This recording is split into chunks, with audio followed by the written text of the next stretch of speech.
Oh, okay, here we go. Okay. All right. I'd like to call the meeting to order for the Cultural Arts and Public Spaces Advisory Committee, May 28th at 6 p.m. And Dina, can you do the roll call? Yeah.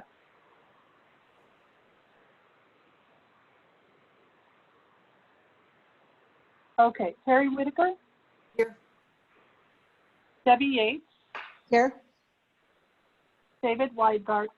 Here. David Weingarten. Here. Melinda Tan. Here. Oh, you didn't hear me. Here. Rachel Siddle. Here. Christina Costable. Not here yet. And Claire Dixon. Here. Okay. Do I have? All right. Do I have a move to approve the agenda? So moved. Second. All approve. To approve the agenda. Aye. Aye.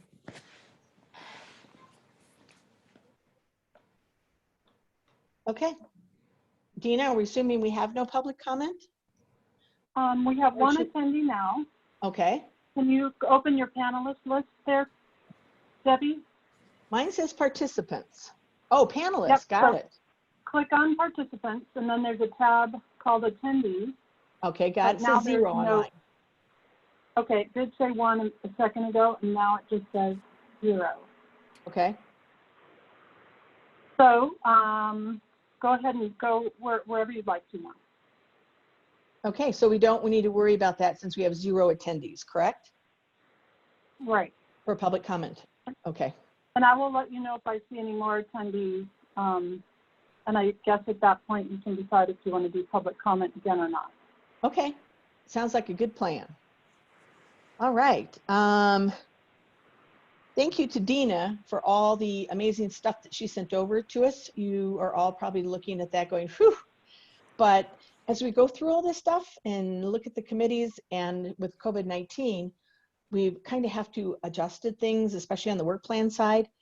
And when you do that, you realize that there are those special rules and guidelines that are involved with, municipalities and government entities and that type of stuff, just to make sure that we kind of have a little background of what's going on, those sunshine laws and all that kind of stuff, and the document. So if you guys have any questions on those, you can reach out to me, but better yet, reach out to Dina or Leslie. So they can kind of walk through how that works, because you do need to remember like the sunshine laws and the processes that we have in place for CAPS. So thank you for all those files. I know it was a lot.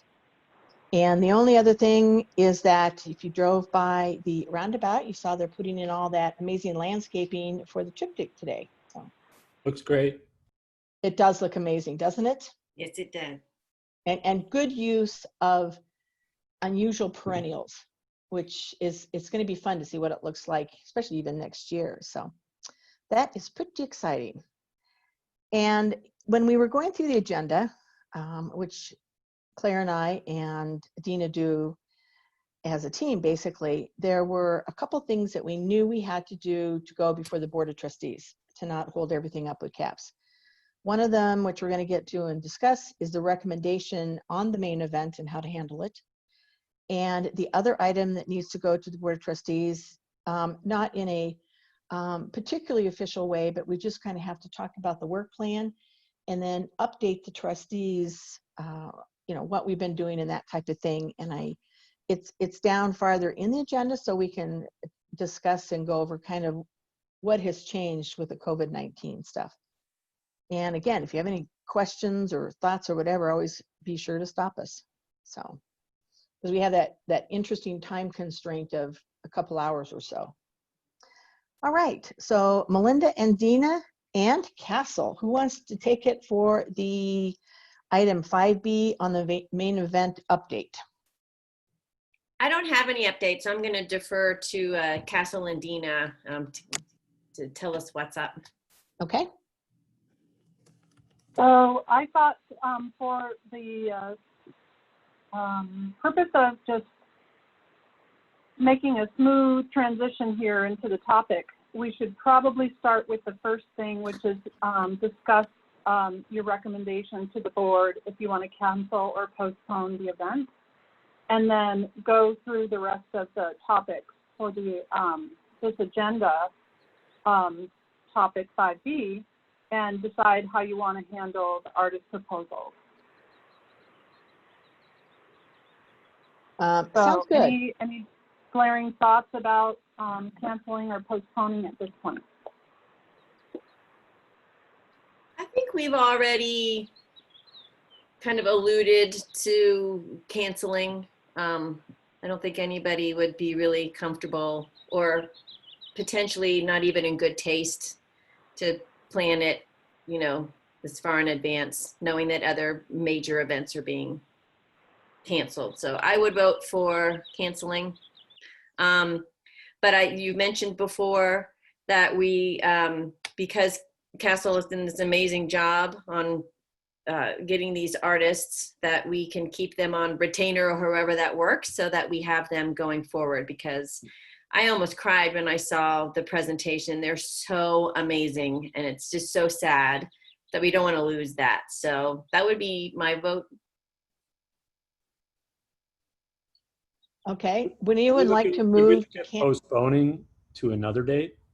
That even's like potentially later in the fall, or even, you know, into the early spring or kind of late spring. Is that even an Yeah, option? postpone is an option. I just want to answer that real quick, David. Postponing would mean it would have to be before the end of the year. Canceling means if you decide to do like the January, February, March kind of thing. So postponing is just for this calendar year. It's Yeah, just that would be tough. riskier to further you push it out for weather. One idea that was discussed at the last town board meeting was potentially combining this event with the opening of the 1500 Colton Road building. So that's one option for postponing, which there's not really a date for that set right now, but it's expected to take place maybe March next year. But that would significantly change this event, because that would be pretty much an indoor event. March is not a great outdoor festival time. So that's just one idea that was floated. Yeah, I think if we were to postpone it that long, I would just assume just plan it for the following summer and keep it in its current form. And maybe try to do an abridged event for the opening, if we have it in the budget for March, and as an indoor event. Anyone else? Anyone? I agree Kevin, with you, have any- Melinda. yeah. Okay. Kevin, from a trustee town perspective, I know you guys had that big discussion about all the events and what to cancel and that type of thing. Yeah, I mean, ultimately, we obviously took everything off the calendar for July and August. We really had no choice. You know, this, I think we're looking for your recommendation at the end of the day. I mean, ultimately, something like this could occur, but I think we're looking for your recommendation. I appreciate, you know, there's obviously public safety concerns, but there's also the, you know, somebody made a comment, is it in good taste? You know, so many other events have been canceled, and how bad would we feel if we had an event and then that event was the, you know, nexus of some type of infection? That would be awful. So Well, I think the general consensus is obviously that it can't be done in August. So can it be moved to the shindig? That seems really precarious. And if we're need to use it, as Dina said, this year, or do it this year, we can't cancel it beyond this year. So again, given the uncertainty with that, I guess my thought is just to go ahead and completely cancel it and do it again some way next year, or combine it with the Colton Road building, that type of thing. Could we do it in June of next year? Well, we can always decide it. Dina, I don't think we need to decide now, do we? No. Okay. No, just if you wanted to postpone it to a different date this year. I don't know that I would feel comfortable going this year. But even if we went forward with it, I'm not sure that I would be, I don't know. I think I'm on cancel it for this year. Yeah. Sadly. I think there are too many people out there who are just a little apprehensive to be in crowds. Well, and it's expensive, right? If we want to do it, we want to do it right, because if we only have half attendance because people are nervous, it's not going to appear to be a successful event. So we want it to be all that it can be. And I think that would be next summer. Okay, do we have a motion on the table in regards to the main event? I vote to cancel this year and reschedule for next summer. I second. Okay, any discussion, any more discussion on that? Any other thoughts that you'd like to add in on this? All right. Let's take a vote on it then. I vote yes to cancel. Yes. Yes. Okay. Motion passed. So we'll cancel the main event. And I'm assuming, Dina, you just let the Board of Trustees know that we canceled the main event for this year, right? Yeah, that you recommend it. Okay. Recommended canceling it. Okay. And who did Okay. that second? I didn't catch that. Me. Who seconded? Okay.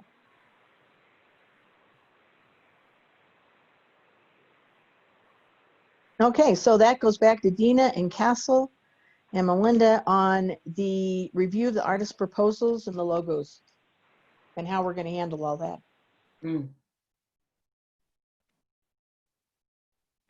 Melinda? I don't know. I think just a quick review of the artists that Castle researched. So I guess, Castle, when you were talking to the artists, did you mention, that it might be canceled and whether or not they would be willing to consider us for next summer, and are we paying them for their work? So how does that work? So I did have collaborative conversations with some of them to kind of work out their concept with them. And I have not announced that it was moving because I wasn't for sure. But I did have some reach out to me saying, hey, I need to order supplies. I need a lead time, what? And I'm like, hold off. I'll get back to you more on Thursday night. But we selected these artists and we asked them to do a proposal specific to this event. And I know they're really excited about it. And they were planning to go forward in their own minds with the August date and just plan for social distancing. And you can see there's a lot of prep in their proposals about that. But I think they're excited about the Superior event regardless of when it'll be. And I'm pretty sure if I gave them another date, they would want to still be a part of it. And typically in a situation like this, you would pay them something for their proposal and for their work on that, especially if they can sign on at for the later date. And, it's supporting artists and good. It would be a good move for Superior to support them that way, and keep them in the loop for future events and future art projects around Superior. Yeah, telling them that next year they'll be the first people we contact, Uh-huh. so. I firmly we can believe use- we should pay them something. We have the money this year. We're going to lose it. Might as well pay while we have the money.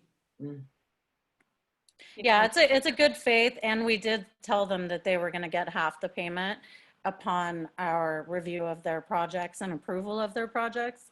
Yeah, so. Well, there are what, Castle? Eight different artists for the immersive art? There's 8 of them. 8 of them? Okay. Mhm. Fashion Denver, Stephen Frost, Immersive Denver, I mean, they're amazing. The stuff that you sent over to us to review is really, it's so exciting. It's such a shame and so sad that I know.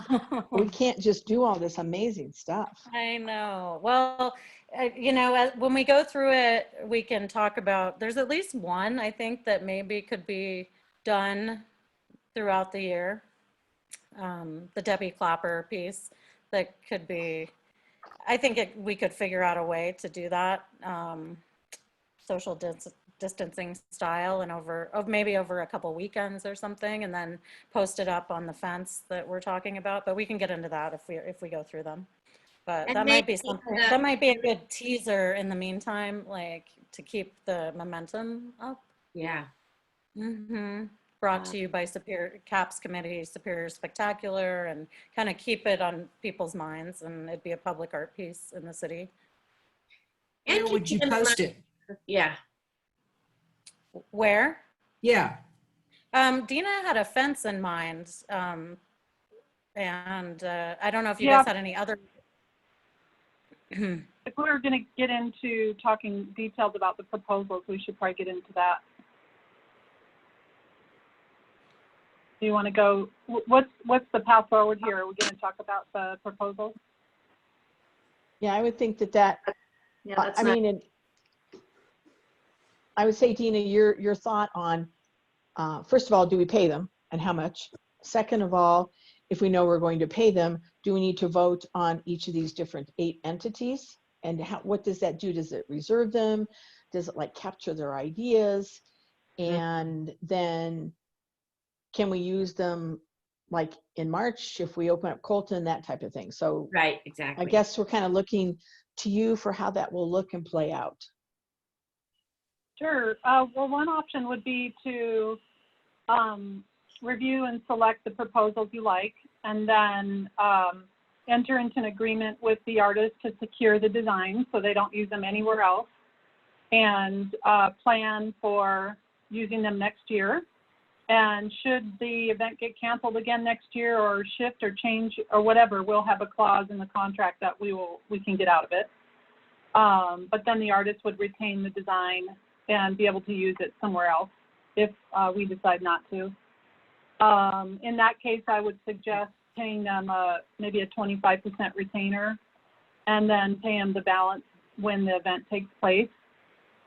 And then so that's one option. The other option is to just cancel altogether and just pay them a design fee for the time that they've spent on the designs, and there's just no guarantee in the future that we would work with them. So there's 2 options I can think of. Does anyone think of any other options? Well, isn't the dollar amount almost same for that 25%? Was it 800 per artist? Or was it 1,000? 750.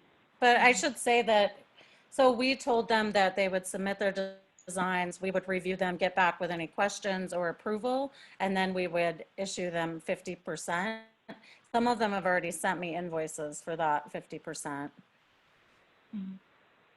I guess the first option is then the case, kind of retaining them, I suppose. Yeah, I don't think 50% is probably the right number for just retaining them, because they don't have to buy the materials. We could offer like $250 seems reasonable to retain their idea.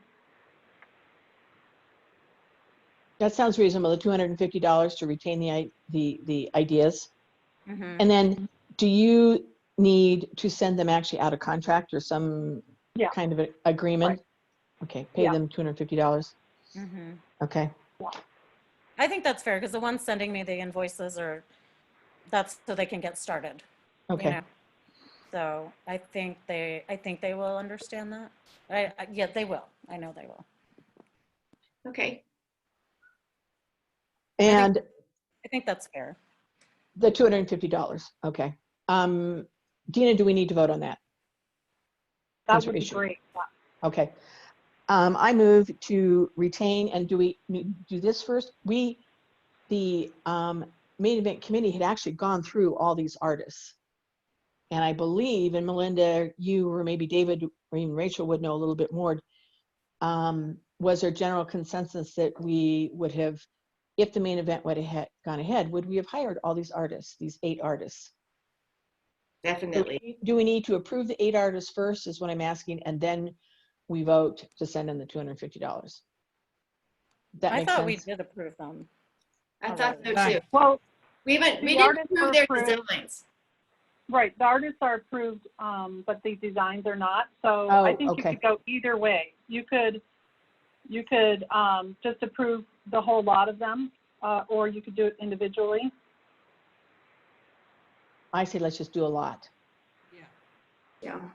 Well, I'm Okay. definitely going to say just do the lot because I reviewed what Castle sent for their proposal. So even without, having a group discussion about them, I was blown away. So, I'm going to vote for the whole lot. Right, so I move to approve the whole or the lot of 8 artists that we reviewed for this Superior Spectacular at the main event. Is there a second? Second. Okay, all in favor? Aye. Okay. Does anybody, would someone else like to move to approve the $250 stipend or whatever you call it for the artists? I vote to approve $250 to the artists for their proposals. I second. Any discussion on that? I think we're all on the same page with that. Okay, all those in favor? Aye. Aye. David, you're good? Okay. All right, sounds good. And my only other question with that is if, like, for instance, that Debbie Clapper who does the fences, and like the fashion design people, is if there's something that would go into the Colton, opening of the Colton building or something else, how does that work? Can we use them on something else rather than the spectacular? How does that work? Oh, sure, yeah. I mean, these ideas that they shared with us, if you decide you want to do something at the Colton building opening and you want to see if their idea would fit within that, we could certainly talk with them about it. I think you're free to use them in any way you'd like. Yeah. And that they're available for. Okay. And do we need to, vote on the logos? Maybe it's not necessarily a vote, but maybe a consensus on direction. And I can open it and share my screen if you want. That would be a good idea. Should I do that? Okay. Let Yeah. me do that real quick. Okay.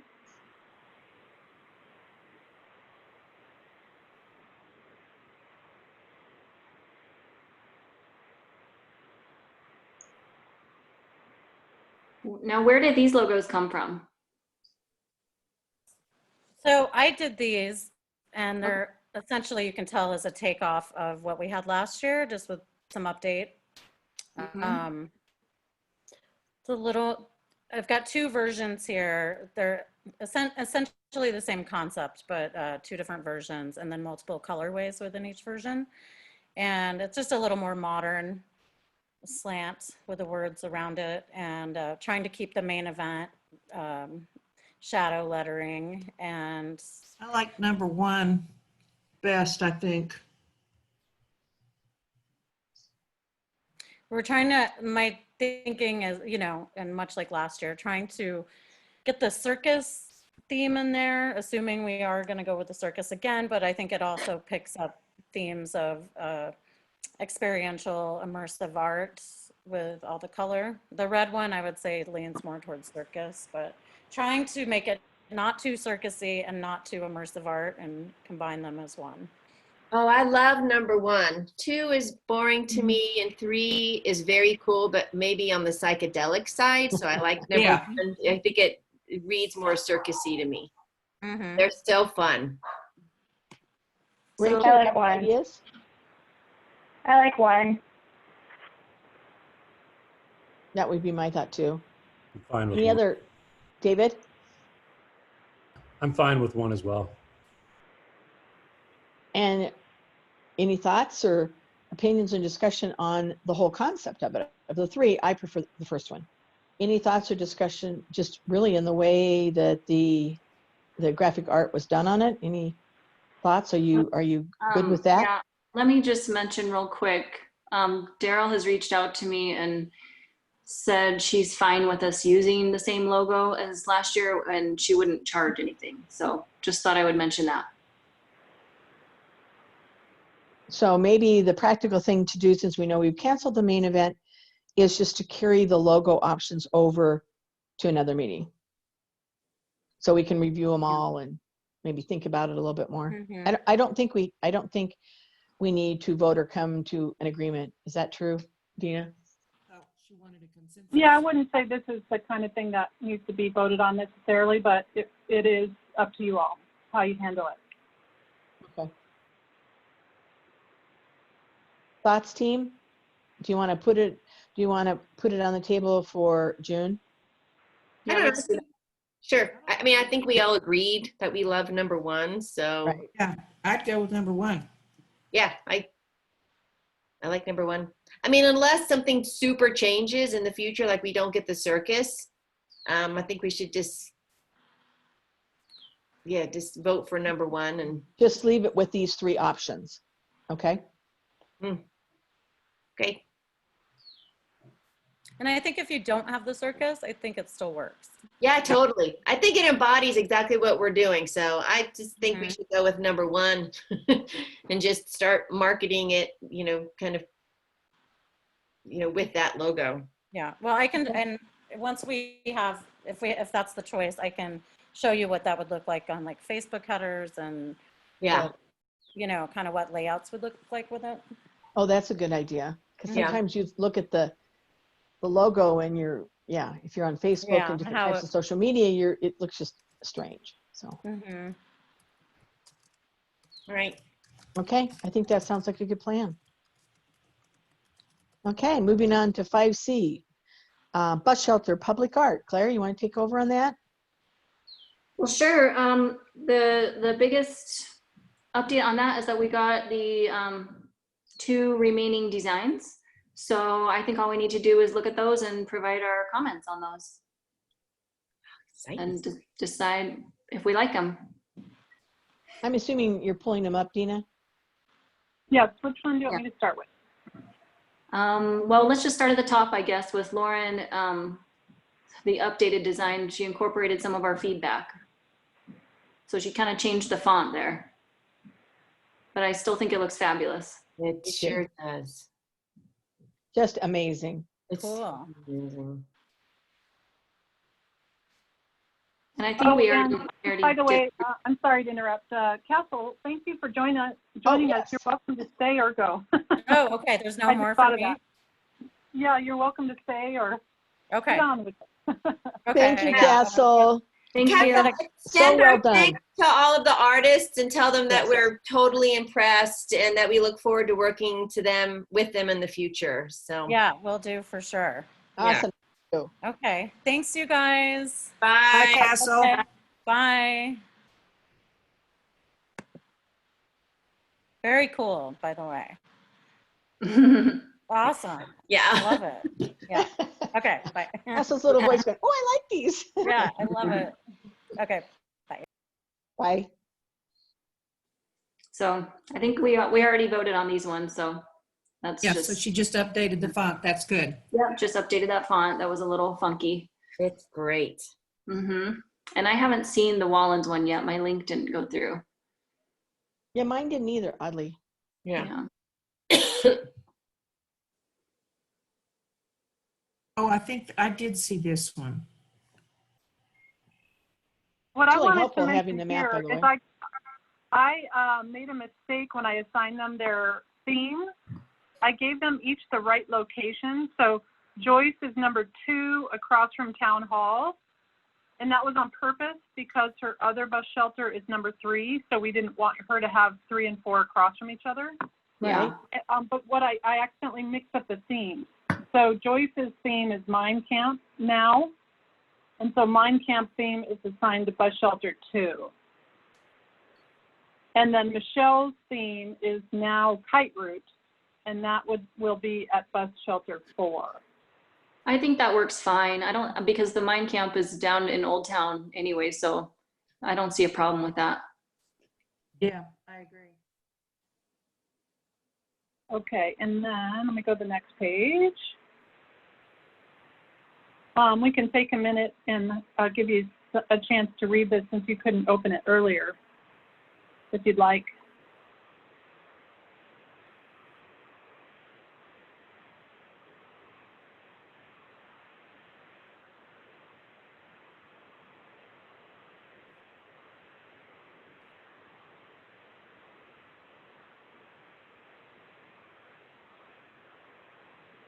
See if I can make it a little, if I do the words a little smaller, can you still see it okay? Oops, that's Oh, too there- small. Oh, yeah, there we go. Well, That's yeah, that's nice. Oh, Yeah, we zoomed This in. one here, is that okay? That's Oh, good. Yeah. Scroll down a little. There There we we go. A little bit more. Oh, I think it's adorable. I love it. So cute. Yeah, Oh, I like that. Really cute. love it. Oh my gosh. Love the picture of the train. Quick, clean, comfortable, inexpensive. How cute is Yeah. that? And the colors kind of coordinate with the other artwork, but it's a totally different style. That's very cute. Yes. So we could use that for getting RTD to finally get the train to come back up this direction Yeah, seriously. instead of making it in 2050. Oh, that is so cute. Oh, it's so cool how I they show love us what that. it looks like. Yes. Yeah. I love that. And who is this? Remind me again. Wallens. Okay. People are going to know so much more about the history of Superior now Yes. because they're going to go read these. Yeah. Very cool.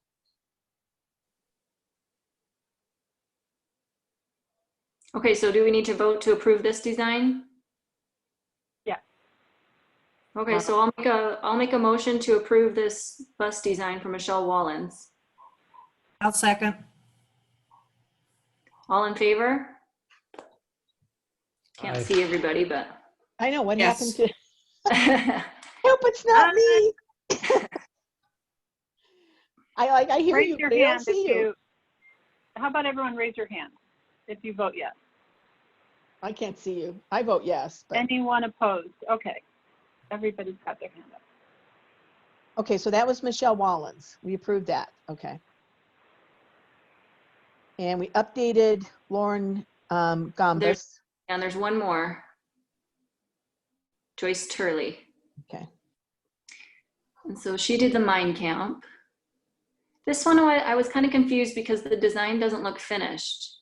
So it was like a pencil, part of Right. it is a Yeah. pencil drawing.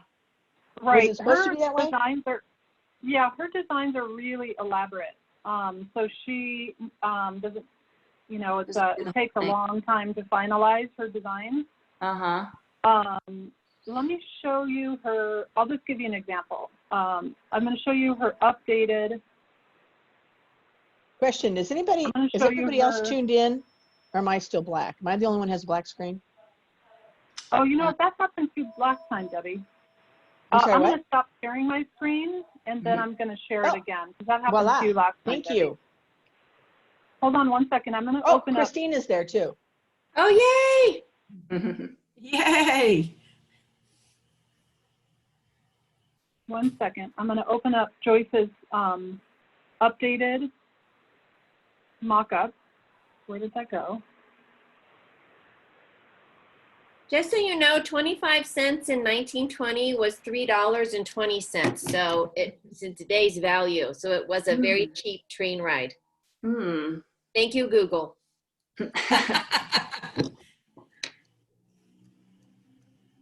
Okay, she sent me the updated design for wildlife. And this One is moment. Joyce. Oh, here it is. This is Joyce. So this will Okay. give you an idea of why it takes her so long. And I'm going to share the screen now. Share. Okay, so this is her updated design with color. Ooh, For the Wow. other one. ooh, ooh, I So like it's that. really, really detailed and elaborate. And she does this all by the computer. Wow. So she wasn't able to finalize the color in the other one. Right. Okay. I really like the look of the outlines, you know, so I'm assuming that'll be the same in this one, Oh, good point. Yeah. Mm. you know? Yeah. So I read a little bit about it. It's about the transition from farming to mining. So that's why the farmer is overlapping the two panels there. He's a farmer and then he becomes a miner. Yeah, that's And then- cute. Yeah, and then I like how she incorporated, I know Katie Williams from the Historical Commission will like how she incorporated those photos and maps and things like that. So I think it's you know, when our committee discussed and envisioned this project, I mean, I'm just so happy the way it turned out. I really think these artists understood what we wanted, something that was artistic, but also informative, educational, historical, attractive. I'm just really happy with the way this has turned out. It's incredible. It's It better is than incredible. I ever imagined. I mean, I was excited if they were just going to pull up original pictures, right? I was Mhm. excited about that. But now Well, that just was our original discussion. interpreted it. Yeah, Yeah. it's just really, really amazing. Is there any way, Dina, I mean, this is somewhat related, but that they can do numbered prints or something like that? If anybody looked at Oh. one of them and said, whoa, I love this. Is there some way that I can have a numbered print or something on this? That is such a great idea. I mean, there's some pretty cool, or even, Or The town postcards or something. Yeah. yeah, the town purchases it or something to put it for an exhibit in the Colton, the Colton building, something. I mean, the designs are just so amazing and so much better than I expected, in all honesty. Or like right, and then we could have those maybe at the opening of the 1500 Colton, right? To kind of say we've been busy, so here are some examples of Yeah, how to or- see them all together, like a Yeah, code. maybe we could display some of the mock-ups or something and, Yeah. or, I don't know, Yeah, that just would be cool. showcase, showcase this project. Postcards would be very cool. Yeah. So what ends up happening once you decide to change the format of the design is it changes the copyright. So we have to enter into a new agreement with her and potentially pay her a fee for other uses of her images. Now we're securing the use of the images for promotion that are non-commercial based. So if somebody wanted to buy a print or what have you from her, that'd be totally like not in our scope to do. But if you guys wanted to do a poster series of these, we could certainly do that and just enter into a new agreement with her. Okay, because even the one in this picture on the right, just that one panel would be really so interesting if it was hanging like in Colton or someplace, even at the town hall, and you have this panel coming down like that. It's just, they're so cool looking. No, oh, I so love the idea of having it displayed at the opening of 1500 Colton, because if people are really interested, they're going to want to actually seek out the actual bus stops, and so that gets people like into the community, wandering around, looking for it. So, Mhm. But the bus stops will be done before we do the opening of 1500 Colton. Yeah. yeah, but So, most people are just driving by. They're not actually, unfortunately, going to be able to see how beautiful these are in detail.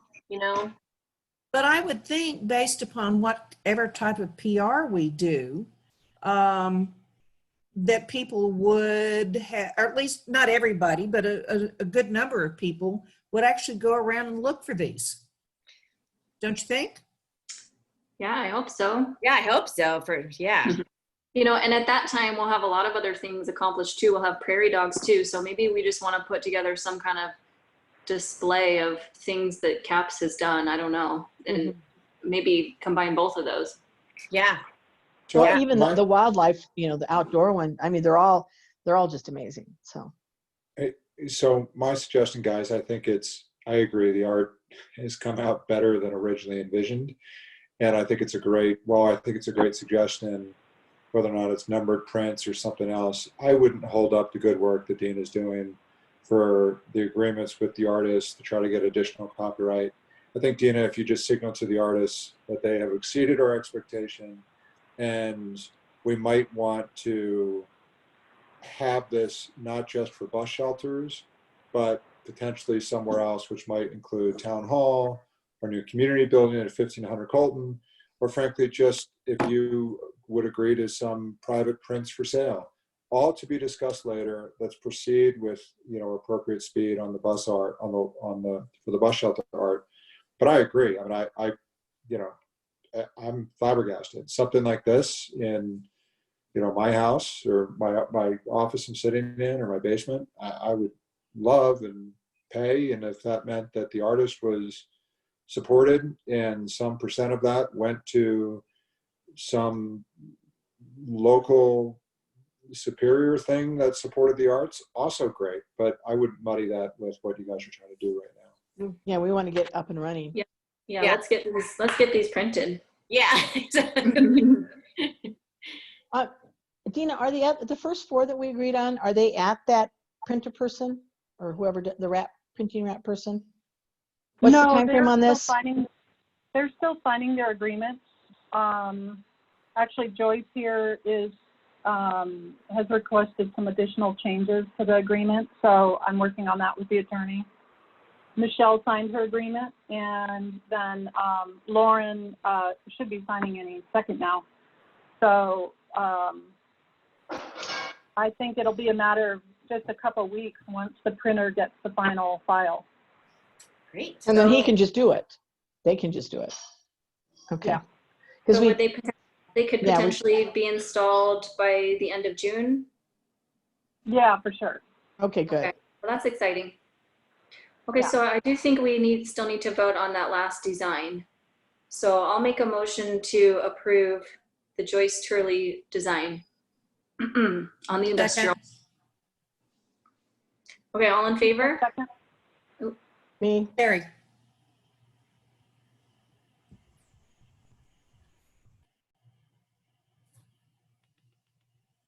You got it, Terry? Debbie, can you count the vote? Did anyone count that? I can only see 3 people. Oh, that's right. Okay. Okay, I see everybody's hand up. Okay. Okay. That is amazing. You guys did such a wonderful job with this. Just, Yeah. I'm so excited to see it. I'm so excited. All right. Any other questions on the bus stops? Anything else we need to go over, Claire, on that? I don't think so. I think we're in a good spot. Okay, so item 5D on the agenda is the Public Art Management Handbook sections. Just to bring you guys up to speed, let me pull it up here.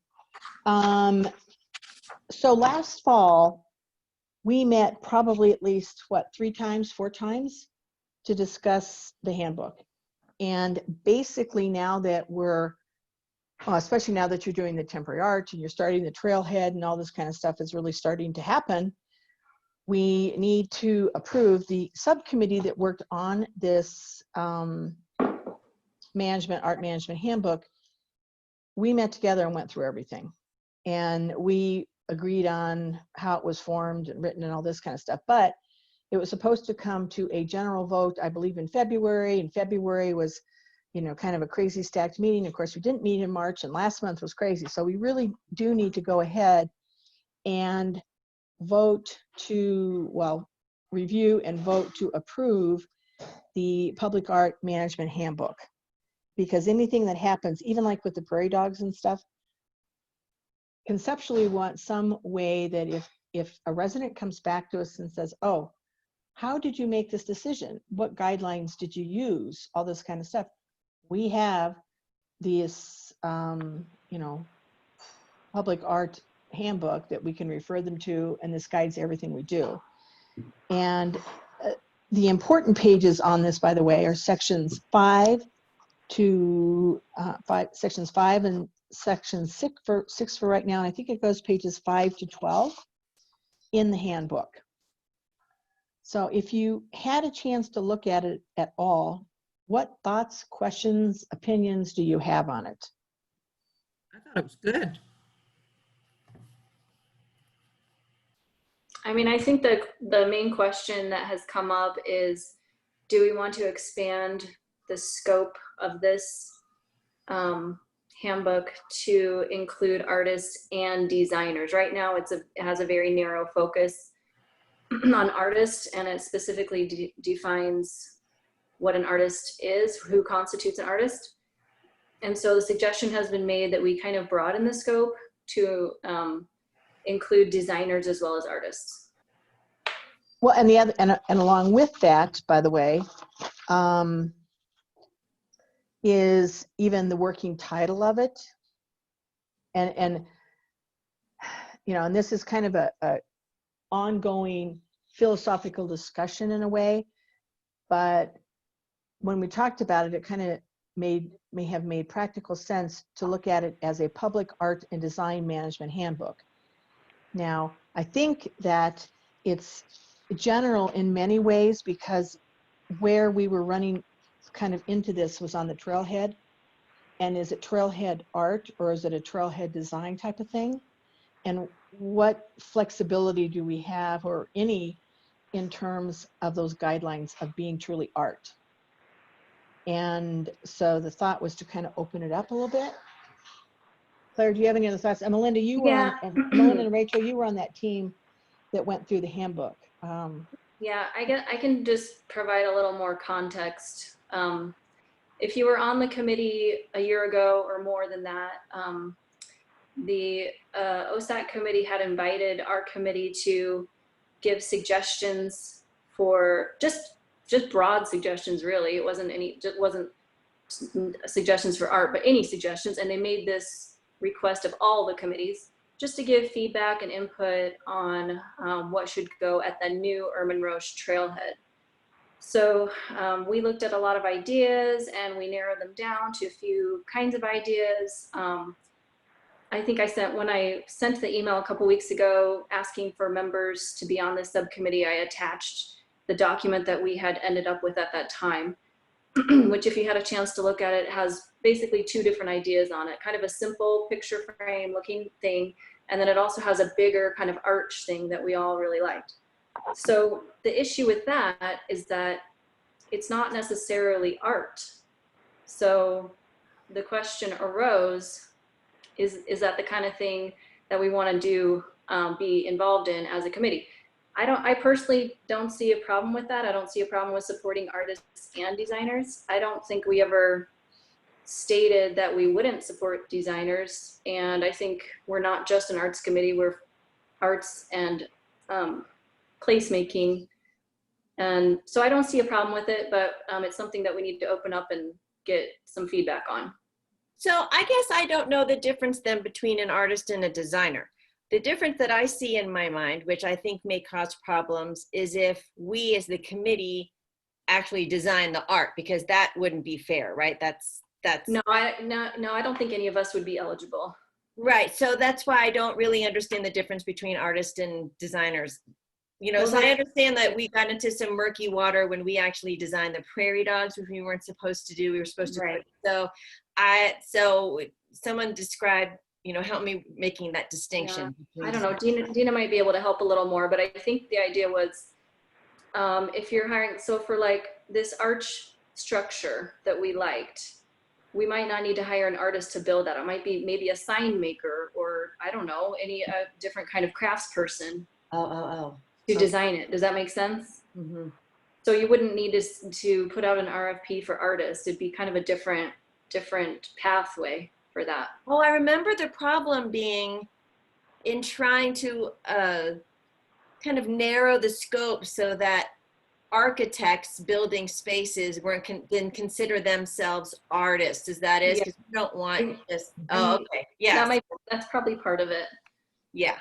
So one of the things in the public art industry is, if you look at it as a section of the design industry, architecture is an industry, landscape architecture is an industry, public art's also its own industry.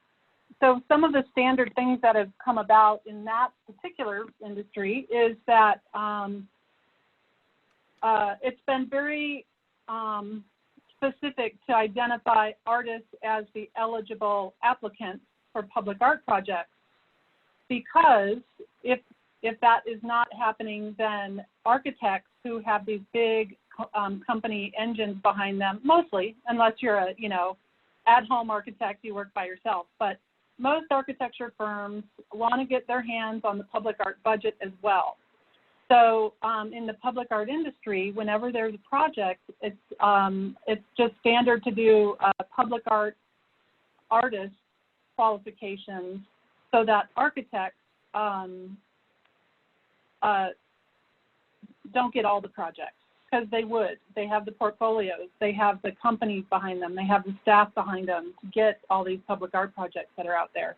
So that's just one example of why municipalities and arts committees and arts commissions have put the value of hiring artists for public art projects and design projects as an eligibility requirement for that purpose. So on one hand, you all have not had the chance yet to discuss what your values are when you're hiring designers. And that's partly why this discussion has come up. My understanding of your recommendation to OSAC was not, let's get this pictured thing here. You guys just wanted in general something that framed the vista that would be able, people would be able to come and take a selfie with. So the photos that you submitted to OSAC wouldn't necessarily be the actual art that you're buying, or the design. We could call it design. It's not the kind of thing that you would take that picture to some place and say, please fabricate this for us. We just want this design. Now, of course, if you wanted to do that and you just wanted it to be a sign and just be on with the next project, that's easy enough to do. And that's what the subcommittee needs direction on. How do you guys want to address the art selection process, and how does that relate back then to this greater policy that you're perhaps making a precedent on? So if you were to decide to hire a designer that wasn't necessarily an artist qualification, that it's just any designer, you could do that. There's no problem at all with that. It would still be an RFP process, and it would still have to have over 3 proposals submitted. And so it's still the same selection process. It just, the difference is who's eligible to apply. That's all we're talking about here, is who is eligible to apply. So if a designer wants to apply, that's okay? If you decided in the eligibility criteria that any type of designer can apply, including artists, including architects, you know, you just keep it open, wide and open, that works too. Or you narrow it. So it's just, it's really just Are there designers up there from big firms who are kind of being sneaky and trying to market themselves as artists? Like, is there like a big problem? I mean, do we need to legislate to the lowest common denominator in our handbook? You know, like how well, big? All I'm going to say, it's a public meeting, so I'm not going to badmouth any architects or any landscape architects. But what I will say is that there's a reason for the public art industry standard to define who qualifies. But like, if you're just a graphic artist or you design websites or stuff, I mean, you are legitimately an artist, even though your title. Okay, so you're not excluding individuals who do like graphic design, like even though design, you're still an artist. Well, in this scenario, if you're talking about building, you know, a big thing that's going to go at a trailhead, then a graphic designer would not qualify, because that's not what they do. Mm-hmm. They don't build stuff. So we're looking for design and build. However, I mean, you could always change that criteria too. There's a lot of options. You could also say, we're just looking for the design, and then we go and find the fabricator. But that often is a lot more work and a lot more strenuous to implement. So generally, when you do a big outdoor project like this, it's usually the designer is also the builder. Mm-hmm. Yeah. Well, that would be triptych. That's how it ended up. Yeah. And then when we're talking about sign companies, so I would like to get a great example. The new signs that are all along around the town, there's 3 of them now. They're very sculptural. They're very unique. You know, they were designed by, I would say, someone who probably has an art background. But that was a sign company. We hired a sign company. It is a sign, and there's sign codes that we have to follow. So that's, in general, why we don't use sign makers for public art specifically, because there's sign codes that we have to follow. And so if we don't call it a sign, then we don't have to follow certain codes. Mm-hmm. Oh, So we could expand the criteria for who is eligible to submit for this specific project, but that doesn't mean that would change eligibility for every other project that we do, correct? Mhm. Right, but we still in that case would have to amend our management plan. Right, you could add to it, and other eligibility requirements as deemed necessary by CAP. You know, it could be something like that. Okay, so I Very think fun. that's what I think that's exactly what I'm proposing, is just that we broaden it a tiny bit to give us a little bit of leeway on this project. I agree with that. And then, you know, also when we're designing our RFP and when actually we're reviewing the artists and we're looking at their body of work, it's going to be really obvious, you know, that it's Right. the type of artist that we want. So I would feel comfortable with expanding it a little. Okay. So I feel like there might be a good example of this with what the Office of, looking at it right now, the Colorado Creative Industries. Mhm. Through the, I think it's the state of Colorado, or maybe it's the city of, yeah, it's through the governor's office. And they, you know, it's all about doing, you know, multiple range of different people within, like, making the opportunities available to all different types of, you know, creatives is what they're calling it, you know, not just, you know, so it's like the 30,000 foot view is creatives, and then underneath that is like artists and designers and everybody else trying to go for like the betterment of, you know, the artistic betterment or the creative and betterment of the community. I can send around the website for this too, but I'm kind of, I pulled it up because it might maybe just defining it as creatives rather than artists, because that gives it a broader view. Oh, I like that word actually, David. Yeah. Creatives. I do like So that. Dina, can we add in, so the version I have of the handbook has a lot of yellow in it. Do we know why? Is that just happen to be my version, or the one that I pulled up actually, and this is pulled up from the Town of Superior agenda. And so like on page 8, for instance, there's a lot of yellow. And I thought we'd gotten past all that. Sorry, I was on mute. Hmm. The PDF that we're looking at on screen, I guess when you turn a Microsoft Word document into a PDF, all the comments on the side disappear. So what I can do right now is open the Word document so you can see why those yellow highlights are there. You should have only a small section that has yellow highlights left. Let me just, It's page 8 and 9. I'm going to open the PDF. I have it in our And document while you're folder. doing that, just a couple things so the whole committee knows that, for instance, on the Trailhead Committee, the guidelines when we open it up to have a collaborative cultural arts committee is that the members will be from 5 to 11 members, but the majority need to be CAPS members, because we had, when we were talking about the Trailhead Committee, we needed to go back and look at that. And there was also another section that, and Dina was really helpful on this, by the way. When we were talking about ways to choose art, and I'm sure that it seems so obvious to Dina on this, but there is a list of art selection, and it was on page 7. It's called Art Selection Methods. And that's where this whole thing came up of open competition and invitational, which would be through an RFP. That's what we did for Triptych. There's something called a direct purchase. So it's interesting on page 7 if you want to know all the different ways that we can choose the art. I had no idea, and really until Dina pointed all that out to us, that there's different ways we can do that. So it's So actually here's that section she's talking about here. there you go. Yes, art selection. Here's artist selection criteria. And this is where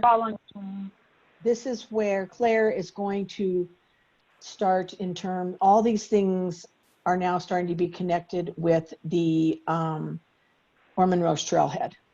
And this process will have to be followed. Mhm. In fact, I So, think yeah. Leslie was going to send us over an aerial view of the site of the Ormond Road, so we could actually look at it and start to think, oh, where do you want to put the art? What's the site look like? And all this type of stuff. So Dina, I liked the verbiage that you used a few minutes ago. I don't remember exactly, but something about or other criteria as the committee deems appropriate or something like that. So, but we don't need to vote on specific changes or wording to this document right now. I think we just need to kind of all agree that it is acceptable to us to make those changes. Yeah.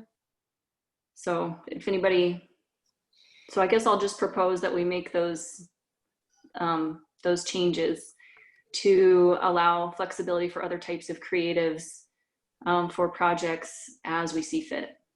And I like that word creatives, by the way. Yeah.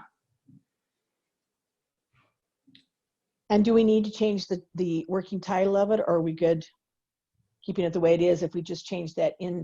that inner part to creatives? Yeah.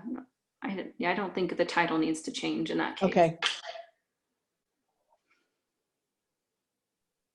Okay, do we need to vote on that, or are we good on that?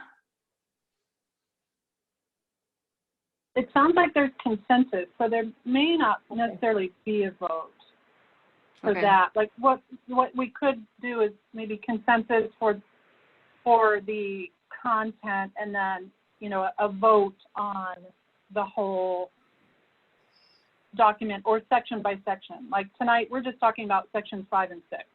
Yeah. Do we need to vote on the whole document? And then, as I understand it from you and Leslie, Eventually we will, yeah. okay, so we don't need to vote on it tonight, or even if we did vote on it, we can always go back and edit and change it. Right, two things. Having agreement among everybody on sections 5 and 6 will be really helpful for us to move forward on any upcoming art selection project. So that's one thing. And then the second thing is, this is a working document in some ways that it's meant to be flexible and revisable. So it's not town code, which is a little harder to change. So policy documents are always a little more flexible, so you can change them as your environment and other things change. Okay, then I move to approve in the Public Art Management Handbook, sections 5 and 6. Is there a second? So a second. Is that, Debbie, is that with the understanding that we all have consensus on adding that one line? Yeah. Okay, you want to add that in as an amendment? Sure. Just add it into my motion as an amendment. Yeah, I'll just, No. okay, do I need to formally Yeah. say I'd like to amend? If you the would motion? please, Claire, that would be great. Okay, I propose to amend Debbie's motion to include that we agree to add an additional line to that section, Section D. section D, specifying that, okay, did we just put in there other factors? Yeah, Dean has it added in there. She had it added in there. Okay, other factors deemed by CAPS to be important, so. Okay. Okay, can we go ahead and vote on that? I vote yes. Yes, Yes. Let's do a quick roll call. Terry, Debbie, yes, Melinda, Yes. Yes. David. David? I think he's a yes. His hand is up. Claire, Yes. Rachel, Yes. Christina. Yes. Awesome, guys. Thank you.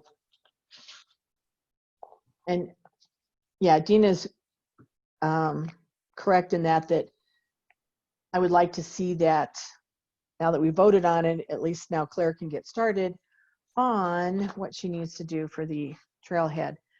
What time is, let me check my watch. We're doing 7:10. pretty good. We're actually doing pretty good. Yeah.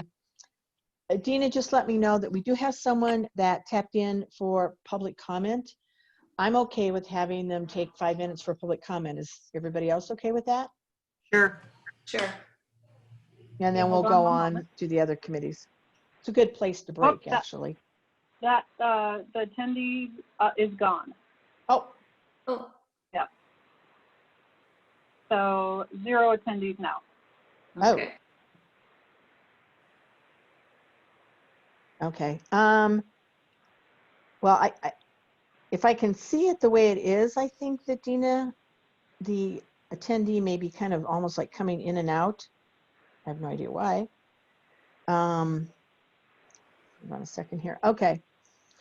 Any other discussion or thoughts or whatever before we go on to looking at the work plan, which you've actually narrowed it down a little bit? May I add a couple things for you guys to think about for this Public Art Management Handbook, Sure. working title? I wanted to have, and maybe we don't have to decide today, but do we want to call this a Public Art Management Handbook, or do we want to call it Public Art and Design Management Handbook, which allows for that greater flexibility? And then I would change some of the text in here. Instead of being very art specific, it would be kind of art/design specific. I like It would that kind of idea. expand. We might as well do it now rather than wait. Claire, got any thoughts on that? Yeah, yeah, I think that sounds like a fine idea, as long as it's not an overwhelming project. But I Right. think that would address that issue, so. I can take a stab at a revision, and then at a later meeting, you guys can take a look at it again if you'd like. But we're Okay. okay now the way we've approved sections 5 and 6 for Claire to trailhead stuff. Okay.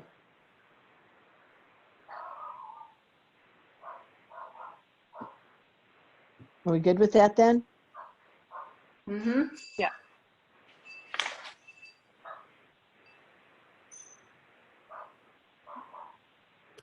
Okay. Just real quick on section 5E. Per Leslie, we found out that we really don't need to actually go back and redo, and Kevin might be a good resource for this, that because of COVID-19, everything that's been happening, we've now canceled the main event. We have no idea what's going to happen with Shindig. We moved up temporary art so that we could incorporate some of that during the stay-at-home during COVID-19.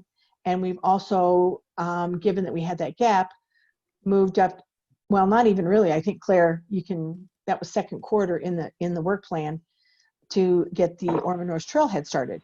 So Leslie's indication, and let me know if that was your impression, Claire, that we really don't have to do anything to the work plan.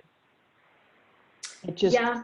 we just chug along basically, and we need to update the board of trustees, kind of just what we're doing. And Yeah, Kevin, you might that chime in was here.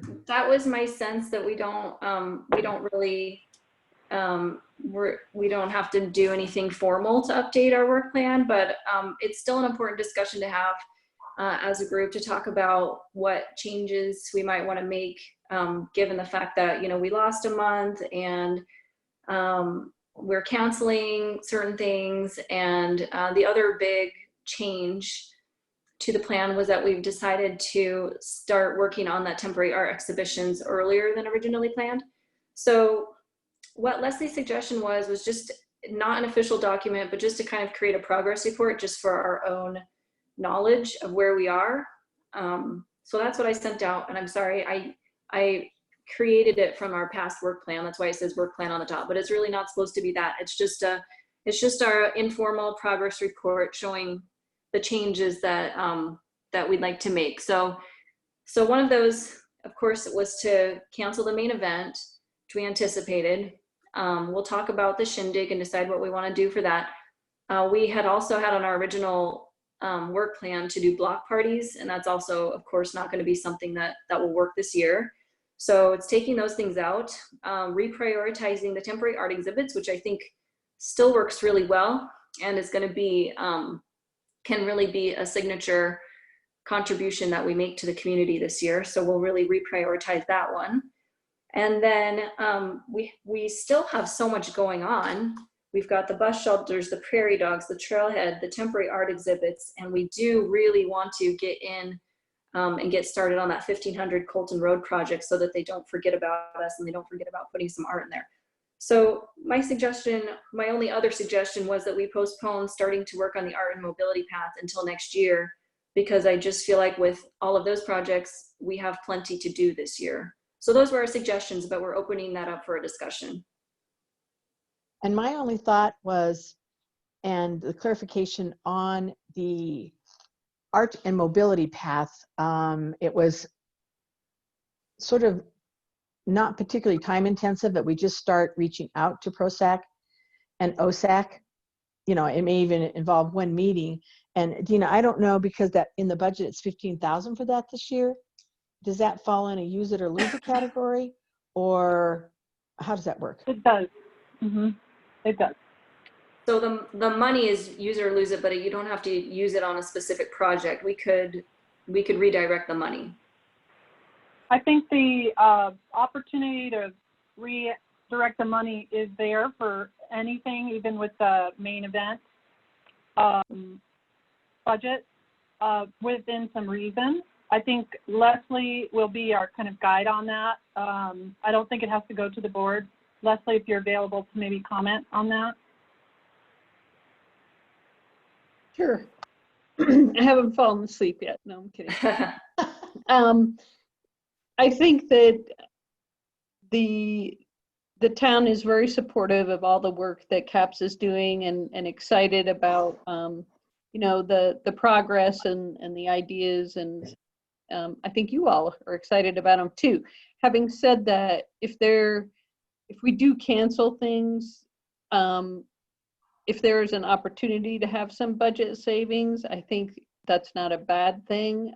This year, you know, we don't want to go crazy spending money we don't need to spend. We want to be a little prudent this year based on our, you know, current circumstances and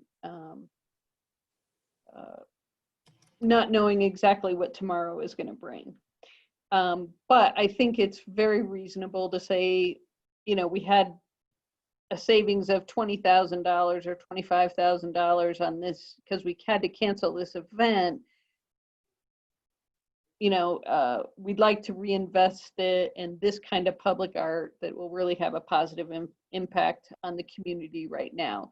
And I'm sure people are going to be supportive of that. Everybody's looking for positive things right now, and art is one of those that people can all enjoy. So not that we want to spend everything that's budgeted just for the sake of spending it, but if there really is an important project out there that you want to redirect those funds to, I think that is certainly a topic we can broach. Other thoughts from, and it's a little hard to know. I mean, the bus stops are definitely on their way out the door. The Prairie Dog, you know, we're already getting submissions, so the Prairie Dogs are, they're up and running at a good spot. You know, Claire's got the trailhead. Main event is canceled. Heaven only knows what's going to happen with Shindig. So basically, by working around, you know, all the COVID-19 stuff, we're actually pulling out quite a bit. We just don't want you guys to all be overwhelmed. I mean, the biggies going forward are the temporary art and the trailhead. So I don't know if Christina, you know, where you feel that workload is, that starting in October, we could have 1 or 2 meetings or whatever with OSAC and PROSAC just to start that art path, mobility path up and running. I guess I kind of would like to see that if we're not feeling totally, you know, totally overwhelmed by the end of the year.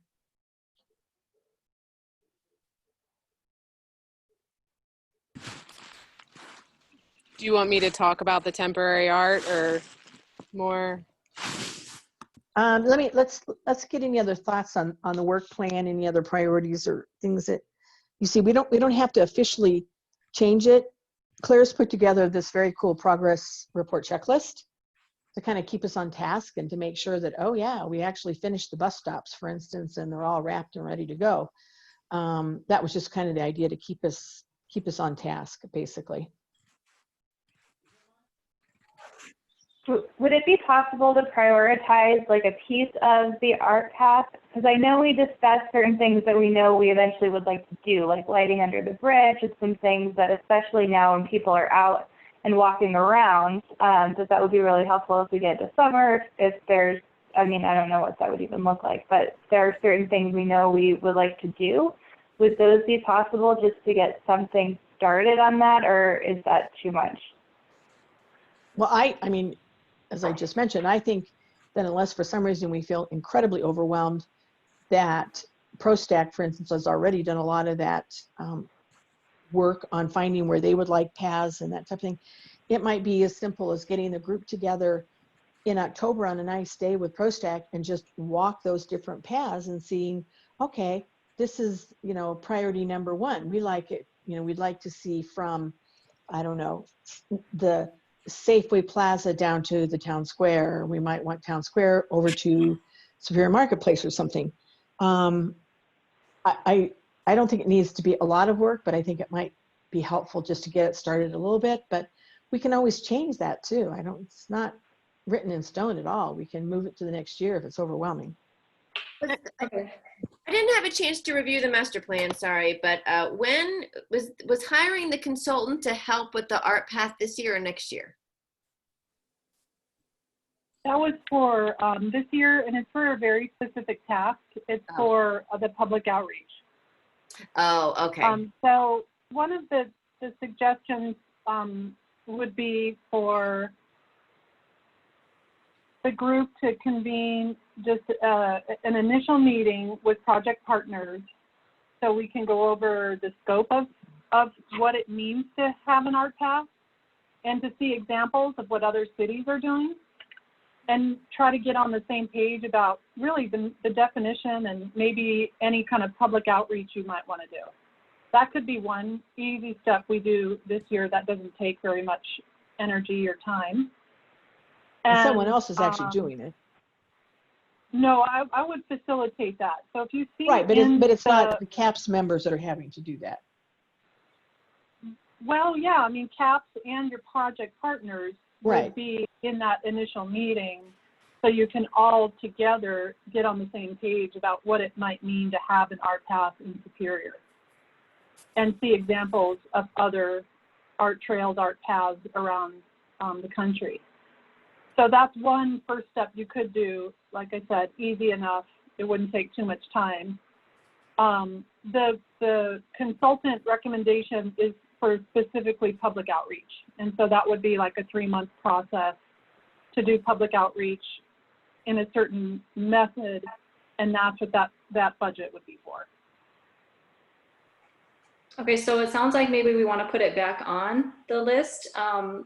I just want to make sure that we are finishing the things that we've started first, so we just don't get too scattered working on too many things at one time.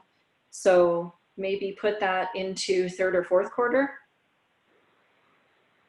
I think it's scheduled for 4th quarter, isn't it? It's for 4th quarter? Yeah. To work with the consultant on the art mobility path? I think so. Okay, let's do that. Well, the consultant is only for public outreach if you guys decide you want to do public outreach.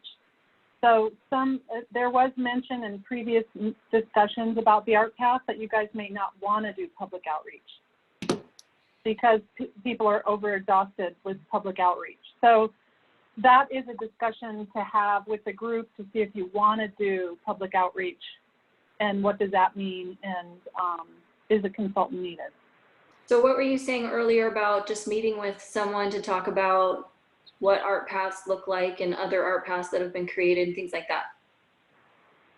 So the initial meeting with CAPS and the project partners, OSAC, ProStack, and whoever else you think needs to be a project partner, would get together in a meeting where you guys can join me in this facilitation, but it's one of the things that I do is facilitate educating the people who are making decisions on art projects. So I would share with you my research on other art trails and art paths, so you guys can have an understanding of what it might mean to have an art path in Superior. Okay. And then have you guys define the scope and if you want to do public outreach. Okay, so Then maybe you we would can, hire a consultant. okay, so maybe we want to try to have that meeting in the third or fourth quarter. I would vote to have it definitely earlier, maybe this summer, because I don't think it's a bad idea to plant those seeds of Okay. what it's going to look like, especially if we are potentially going to take some money from the main event and put it in our temporary exhibit over the winter. Uh-huh. You know, maybe we somehow make the connection when we're choosing the artist. Maybe we already have the seeds planted for what our art path is going to look like. So maybe we can, right, it would have some sort of continuity. I don't know. But I am curious to see the examples, just to know what we're getting into.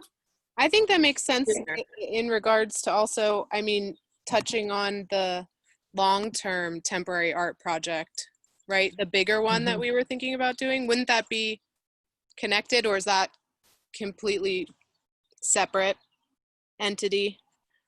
If we did a larger piece of art, would that, I know it wouldn't be maybe a part of the art path, but I think probably having an understanding of what our art path is, what direction it's going might make Yeah. sense to And what, if we're going to be doing the Colton art RFP soon, maybe we'd like to have an idea. So I think the more information, the better, even if we don't have to make any decisions, just getting the knowledge for me is Okay. good. Yeah, I would like that too. David, any thoughts on that? We're kind of basically following the work plan and what it was suggested originally, and that was third or fourth quarter. So any thoughts, David? No comments right now. Okay. Okay. Let's just put that back on third quarter then, to have the initial meeting on the art mobility path. Okay. And we don't need to vote on this. Correct. We do not.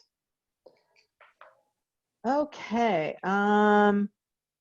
So we're ready to go into 6A, but somehow or another, and Dina, you'll have to walk me through this. There is an attendee that popped up on my my Zoom, and I have no idea how to do this, that has their hand raised.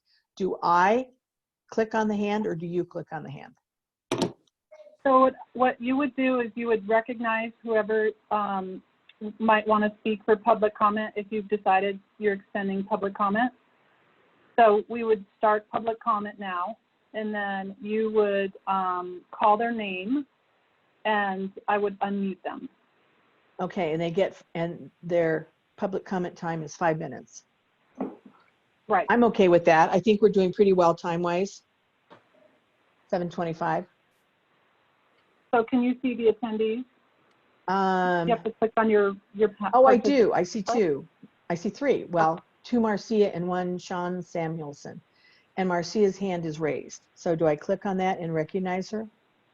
No, you recognize her, and then I will click on it. Oh, okay. Oh, It is not doing anything when I click on it. Okay, you need to recognize her first. Oh, I recognize Marcia, who has her hand raised for public comment.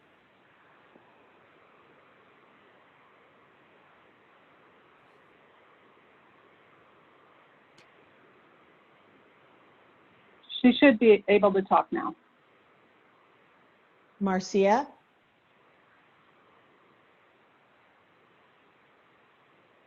Sometimes people also mute themselves, and in your bottom left-hand corner, Marcia, you may find a mute button if you're trying to unmute yourself.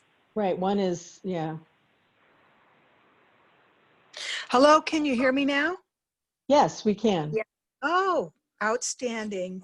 Okay, Marcia, can you please go ahead and introduce yourself and give your address? And as you know, you have 5 minutes for public comment. Okay, my name is Marcia Rain, 3622 Blanca Peak Drive in Superior, and I was on the Prairie Dog Committee for the last couple of years, seeing it through and contacting Icon Poly and I have reviewed the pop-up Prairie Dog Public Art Project, and it seems that Dina is open to another answering people's questions remotely in a way, and also perhaps continuing to talk with the people, or at least email with people about their questions. It's a real difficult application, however, and I think it could be made quite a lot simpler. One of the complexities, for example, is page 1 says that the applicants are asked to submit a basic design concept and a narrative, a brief image, resume, and images of work. Those are 4 requirements, but when you skip ahead to page 3, the requirements, submission requirements, are not really 4, but they're 7, and they're very time-consuming requirements, way beyond industrial standards for an art purchase that's only $700. So I'm looking for possibilities to make this easier for the artists trying to apply. One thing that there really should be, and is an industry standard, is to have someone or some website available to handle questions that the artists may have. Now, this RFP says that no one will answer phone questions and no one will answer questions that are emailed to Dina. The RFP says responses to email questions will be distributed as an addendum to the RFP on the town website and on www.bidnet.com. I've looked at both the town website and www.bidnet.com, and it's virtually impossible to find the place where Dina might be posting answers to the questions. So my suggestion here would be in new contacts to the artists, give them the websites.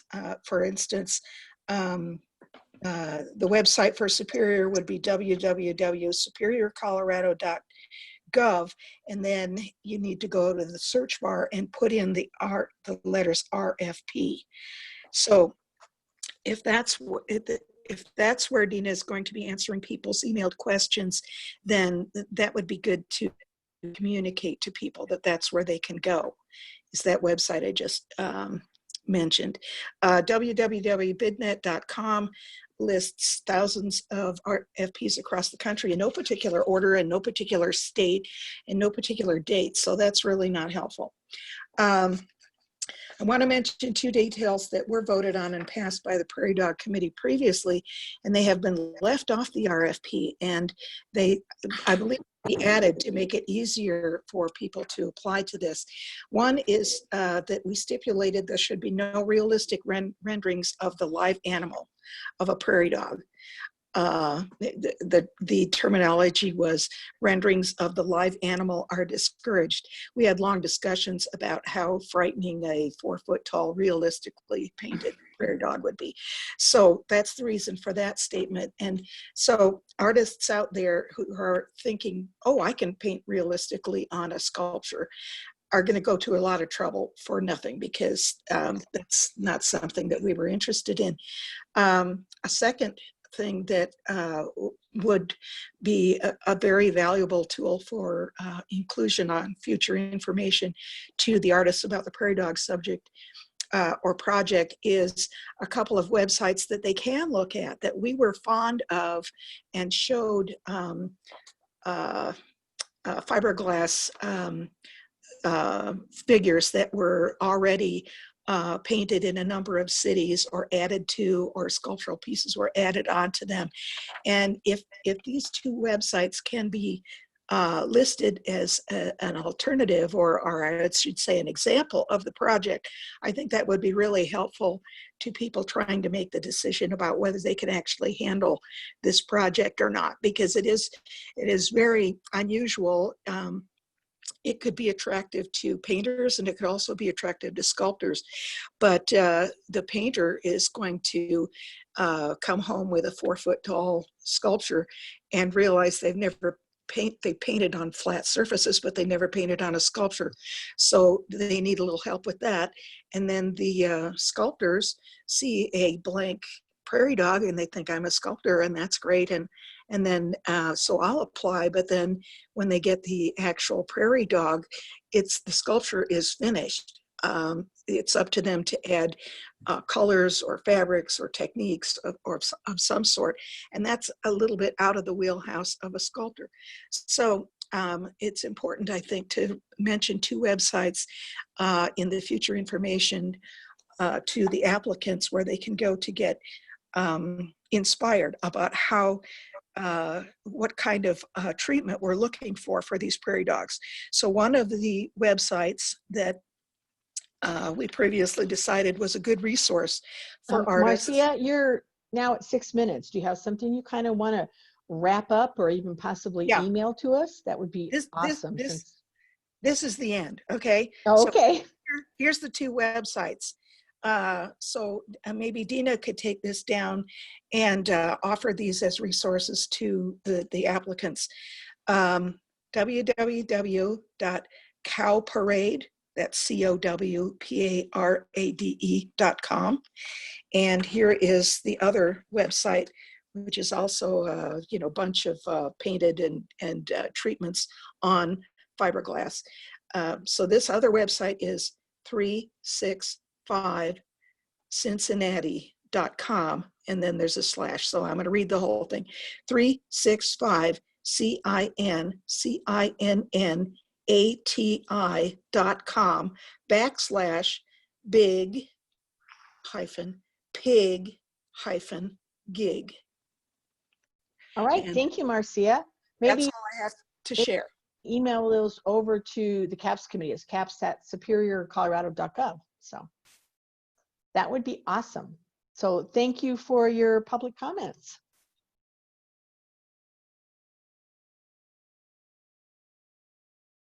Okay, I think I think Dina's back there somewhere. Oh, there she is. Okay. Do we do that so we're all set, Dina? Was there another public person named Sean, or they just, okay. They didn't request to speak. They didn't raise their hand. And I'm guessing as time goes on, people will sort of understand that concept of raising their hand if they would like to have public comment. Okay. Item 6A. Christina, you want to take it over with the temporary art? Yes. Yeah, okay, so in the temporary arts subcommittee, we broke up into two projects. The short-term project to be implemented related to COVID-19 to support or, something that, helps out during this time. And then the other part we split it into was the long-term, which is something we're waiting on. That's why I only listed two things. And if you are interested in posting more things about the long term or seeing more options that we have on our brainstorming link that's in the Dropbox is a good place to go for that. But we're gonna not talk about that because we don't have enough time. So for the short term, we came up with 4 things, I believe, that kind of rose to the top. Oh, I lost my. And the first that we discussed was something whimsical and colorful. Inflatables came up, but there was kind of, Dina brought up a good point just about a discussion about anything that's mass produced. Is that something that we wanted to do? And also the wind here is a big problem. So something alternatively, I found an Australian artist that does kites, but Dina mentioned the Into the Wind artist, George Peters, which might be an option for us to talk to, and you can see there are 2 links for him. Then we also had the mural truck that Dina suggested that has been going around Denver. It's called K Contemporary. And the cost for that is approximately $1,500. And then all of the details about where it would go in Superior would be discussed. Their availability is also open even for the 4th of July. The second option was the porch photographs. There's a photographer that began doing them in Lafayette. So it's really neat if you haven't seen her work. So we also kind of found that and thought it was really interesting to give this off then to the historic committee to keep and document photographs of people from the town. And that would be $75 per portrait. And so it was discussed kind of 20 portraits per photographer. Currently we have 4 photographers that are interested. Their links are also there. And families could pay a $25 fee to offset, since it's such a nice offering to have your family portrait taken at your home on your porch. The third idea that came up is the mini grants to creatives. Boulder is doing something similar. That's what that link is there. You can offer mini grants to creatives, and then they'd create small projects around Superior, which would also help support. And the idea was kind of thinking to open it up to Boulder County artists to create in Superior. The fourth is the Mobility and Safety Project, and that is to enhance the pedestrian experience, like Rachel had mentioned, maybe underpasses or murals or street murals for safety. Here it was discussed about either along the Rock Creek Circle or at 76th and Sycamore, or both, which would be also another great idea.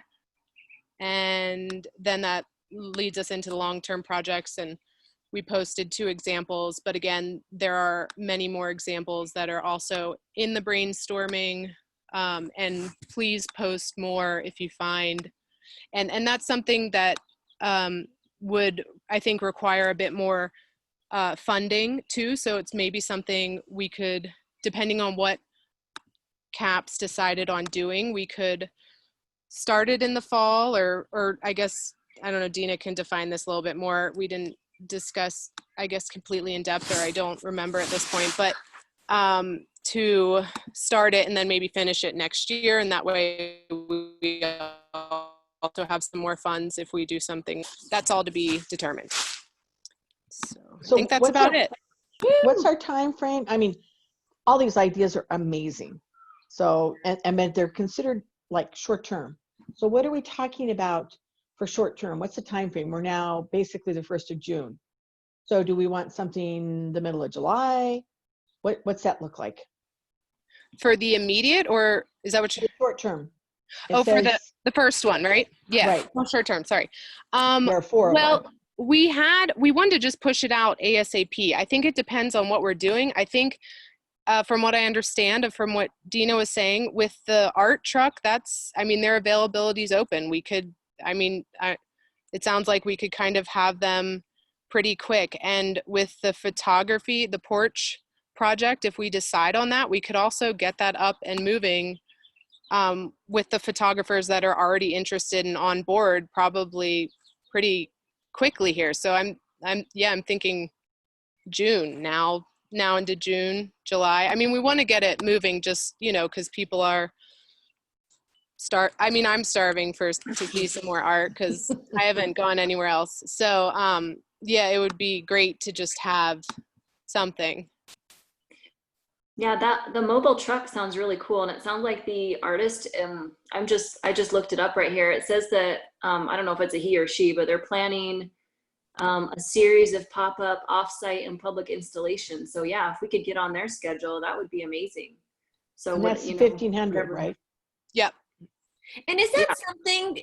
I mean, I know it drives around, but can you schedule it to park somewhere for an hour so we can have people chase it down? Or do you think that would encourage, I mean, I think people would social distance and wait in line to take a selfie in front of it, you know, or something like that. So we could make it more than chasing an ice cream truck around, you know, and like parking it in front of sports stable or something, you know. I think so. I don't know that they, in the past, when they've done this on their own, they just drive around. But they've never really been hired before. So this is like just what they do as their own promotion of their own artists because of all of this COVID stuff. So K Contemporary is a gallery and an art consulting firm. These are their artists that they would have pictured on the mural truck. And they would certainly come on a certain date for us, and we would help them figure out the route and what their timing is. So I think they're flexible, but they've never really been hired to do this before. So is it possible to have them stop someplace for a half an hour or something? Yeah, I would love to we see could that. ask. Yeah, the article I'm reading, the article that I found, oh, okay, I can hear myself. It says that they drive around, but they also stop for photographs, and they ask people not to congregate. Right. But that's a gallery. It sounds like they might be have other ideas for pop-ups too. So that sounds like a good contact. Maybe they could drive through some of the parks and stop in the parking lot for a certain period. Yeah. And That then sounds we really fun. advertise their route and the times, you know, so because, you know, we're not downtown where people are just naturally walking around. It's something that we need to advertise so people can chase it a little bit. Yeah. We could probably put like X's on the sidewalk too, 6 feet apart or something. I don't know. As a prompt to stand back. Yeah, 8 feet apart, that kind of thing. So Dean, I mean, all these ideas are amazing. Do, you know, from a budget perspective, I mean, the kite guy too, the same thing. Oh my gosh. And Christina said they actually don't fly away. I thought they would fly away, but they don't. Well, I don't know, but yeah, I'm not sure. How would that look, the kite guy? So, well, the one before, back on the list, the guy before the kite guy, it looked like, David, what is the name of that artist we were talking about who has done the walkway in Central Park, and then he tried to cover the creek down in Salida? Christo, I think his name is Christoph. Christo. Yeah. Yeah. Yes. Christo. Yeah. And So John Claude. So here's George's yeah. website, and you can get an idea of his kite installations. Wow. They're meant to be in the wind. So Wow. I wouldn't, and if it's temporary, you know, I wouldn't put these up for a year and expect them to be okay. But we could at least talk to him and see what his cost is, if he even has anything available, or was, you know, this is from 2016. So are these around somewhere in storage? He could come and install them. So for me, this is when we were talking about the blow ups and we were trying to think of another replacement, this is it for me. Yeah. The mural, I think it's too risky that not enough people would be able to catch it and see it. So I think that is probably a better idea, the drive for an event, like the drive around mural, or maybe even the 4th of July parade if we had one the following year. But I would vote for these kite things to put in 3 places around town, you know, for a couple of weeks. And it's that ooh thing that we were talking about, and it would give people a chance to see it. So that see, I'm already thrilled. I mean, look at that. That's hilarious. We could put it on the roof of the pool. Yeah. Oh my. Okay, that's almost sacrilegious to some people, but I think that's a great idea. I love this so much. So can we look into that? Yeah, and we just thought of this yesterday when Christina and I were talking, and I could call George. I've worked with him a lot before, so maybe he could do us a favor and do it real fast. So I'll beg him. Yeah. This is great. And see what he has available. Awesome. There he is. What does And it's everybody lovely else he's in think? Boulder. Yeah, and he's a local artist, so. Wow.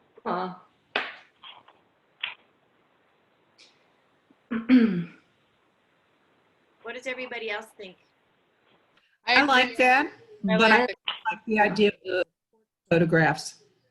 and the Yeah, photo. I like all the ideas. I hope that we have projects that are going on all summer long, you know, that we've Yeah. got a rotating So I think series of funding things. comes in, right, Dina? Where, because we have just 5,000 allocated currently for temporary arts. Oh, Or did I miss? Isn't that right? Or am I wrong? That's true. We do just have 5,000 right now, but you guys have some flexibility now that the main event is canceled and those costs are reduced. And then also there's still a $11,000 kind of contingency line item that we hadn't identified any uses for yet. yeah, I'd love to see So more money. conceivably, we could do a couple of these things. And also, because the photography alone came to around 5,000 or 4 times. I actually should have done this, but isn't that kind of, or is that, did I overshoot there? With if we did 20 people or families for 4 photographers, what is that?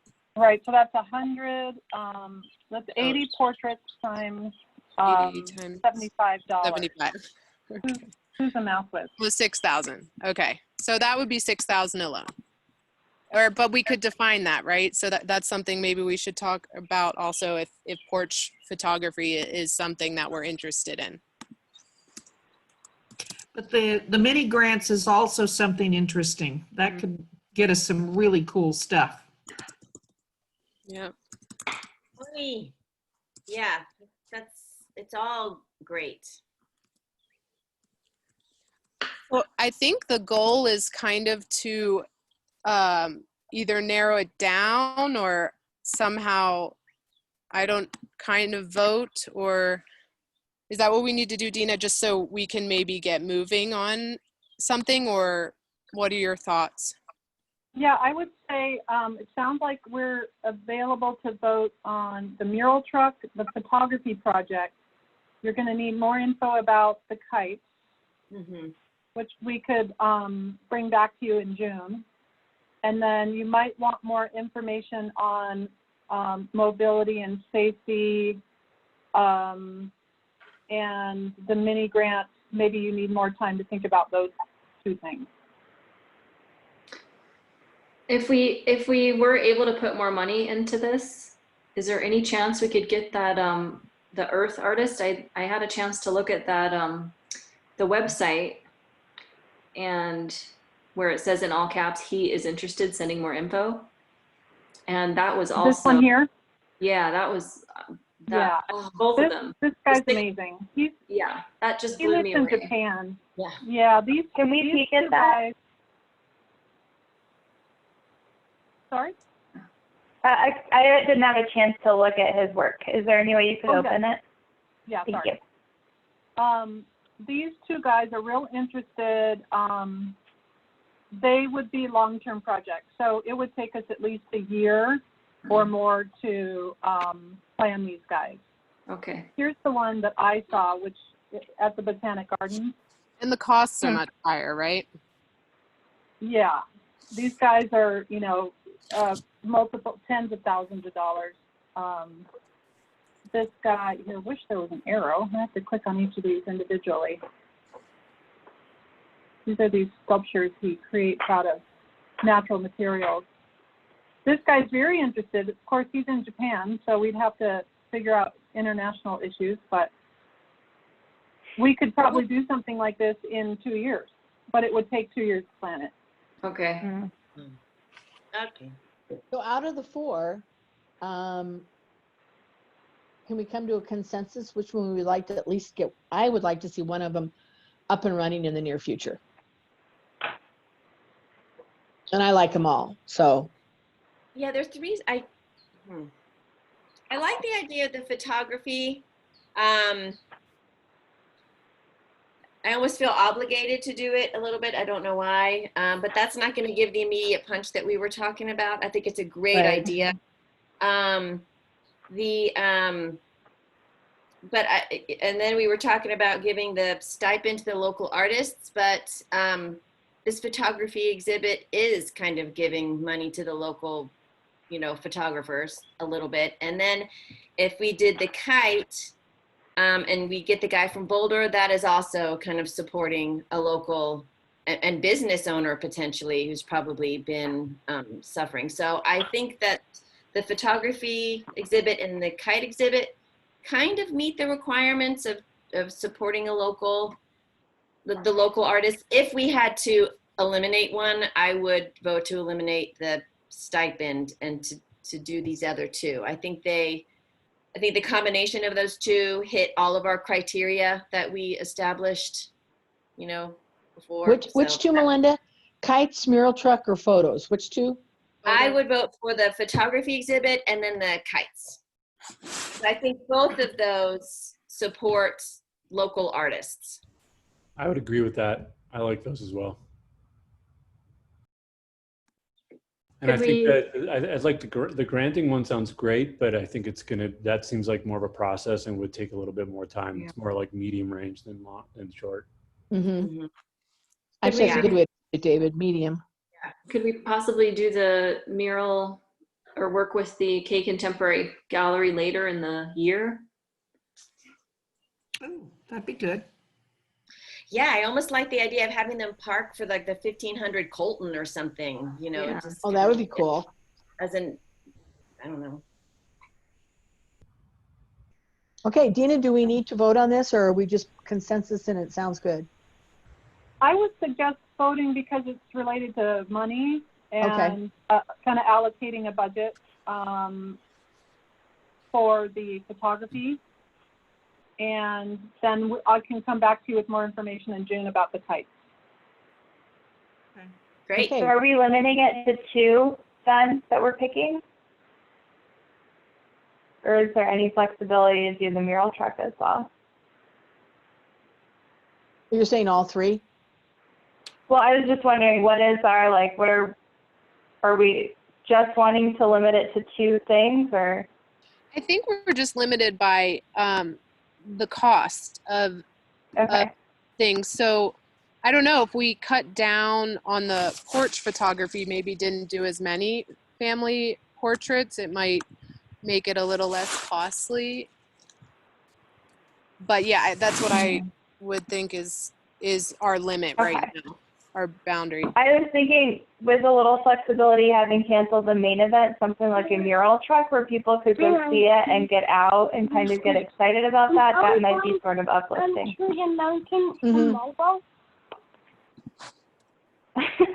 Yeah, the mural truck's not yeah. too expensive either, which is nice. Oh, okay.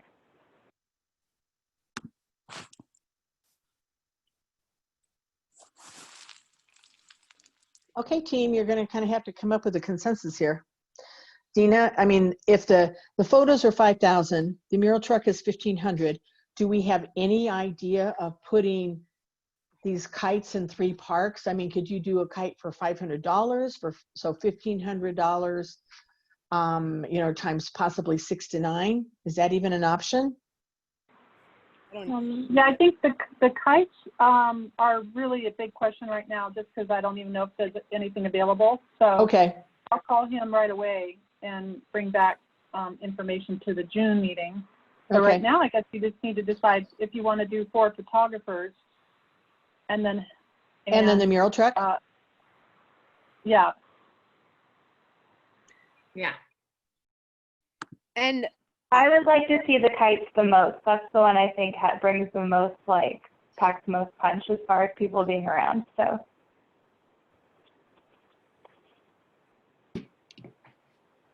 Okay, would someone from the Temporary Arts Committee like to make a motion on that? the kites, or what do we? Well, we don't know about the kites. Dina's suggestion is we bring the kites back in June. Okay. And we can do a temporary art with the kites in June, for instance. But get something up and running now. If So you do the mural truck, it's 1,500, and then the photographers, I think it was something like 5,000. So basically, we're kind of in that $6,500 zone, which I'm fine with, especially because we have the contingency line available to us. So that would be my thought, but it'd probably be a good idea if someone from the committee made that motion. yeah, I can motion that. For the mural truck and the porch photography to start into motion. I second. Okay. All those in favor? Aye. Aye. Aye. Aye. Aye. Christina, you good? Yeah. Carrie, did you get that? You're so Yeah. quiet out there. Okay, sounds good. Awesome. I mean, you guys have come up with some amazing stuff on this. It's so much fun to look at your ideas and brainstorm. Okay, Oh, we have Christina, about- thank you. You've done amazing. Yes, you've done amazing. Thank you. All the good Just- ideas. It is so cool. Okay, we have about 10 minutes left.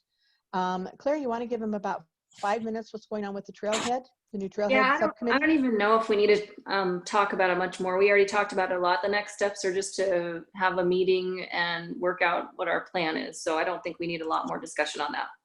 Okay, sounds good. Last subcommittee is the Prairie Dog Art, and we already have, I think, 4 artists that have submitted for it. The deadline for the RFPs form is June 8th. And I love the prairie dogs. Oh my gosh, they're so cute. And I think that the only thing we need to do now is set up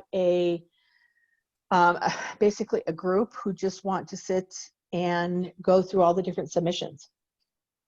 So anybody interested in doing that? I mean, all of you can do it. None of it, I mean, you know, whatever. Okay. Melinda, do you want to do it? Prairie dogs? Oh, yeah, Okay. sure. Okay. Claire? No, thanks. Okay. Christina? So it would be the week of June 8th. So I'll try Right. to get everything prepared, and we'll pick something the week of June 8th.